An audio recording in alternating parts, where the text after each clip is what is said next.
നമ്മുടെ Jinto big boss വീട്ടിലുള്ള ആൾക്കാരെയൊക്കെ സത്യത്തിൽ പറ്റിക്കുകയാണ് ചെയ്തത്. ഒപ്പം പ്രേക്ഷകർ കൂടി കണ്ടുകൊണ്ടിരിക്കുന്ന ഒരു ഷോയിൽ കള്ളം പറയാൻ പാടുണ്ടോ? സ്മോക്കിംഗ് റൂമിൽ കിടന്ന് ജിൻഡോ ഉറങ്ങുന്ന ദൃശ്യങ്ങൾ ഏഷ്യാനെറ്റ് തന്നെ പങ്കുവച്ചിട്ടുണ്ട്.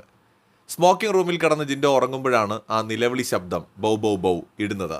അത് കേട്ട് കണ്ടസ്റ്റൻസ് എല്ലാം ഓടി ആ കേട്ട ഭാഗത്തേക്ക് എത്തുമ്പോൾ ജിൻഡോ ചാടി വീണ് കയ്യിലൊരു സിഗരറ്റും പിടിച്ചിരിക്കുകയാണ്. ഞാൻ ഉറങ്ങിയിട്ടില്ല എന്ന് പച്ചക്കള്ളവും പറയുന്നു. ഒരു തവണയല്ല, പലതവണ ജിൻഡോ ആ കള്ളം ആവർത്തിക്കുന്നുമുണ്ട്. എല്ലാ മത്സരാർത്ഥികൾക്കും ഏറെക്കുറെ മനസ്സിലായിട്ടുണ്ട് ഉറങ്ങിയ ആൾ ജിൻഡോ തന്നെയാണെന്ന്. പക്ഷേ വീട്ടിലെ പവർ റൂം മെമ്പർ ആയിരുന്നിട്ട് കൂടി ജിൻഡോ കള്ളം പറഞ്ഞു. എന്ന് മാത്രമല്ല, തൻ്റെ സ്വന്തം തെറ്റ് ആക്സെപ്റ്റ് ചെയ്തുമില്ല. ഉറങ്ങുന്നവർക്ക് പണിഷ്മെന്റ് കൊടുക്കാൻ വെമ്പൽ കൊണ്ടുനിന്ന പവർ റൂം മെമ്പറായ ജിൻഡോ തന്നെ ഉറങ്ങിയിട്ടും അദ്ദേഹം ആ തെറ്റ് അംഗീകരിക്കുക പോലും ചെയ്തിട്ടില്ല. അദ്ദേഹം ആ തെറ്റ് അംഗീകരിച്ച് മറ്റുള്ളവർക്ക് മാതൃകയായി ആ ശിക്ഷ സ്വയം ഏറ്റുവാങ്ങിയിരുന്നെങ്കിൽ എന്ത് നന്നായിരുന്നു.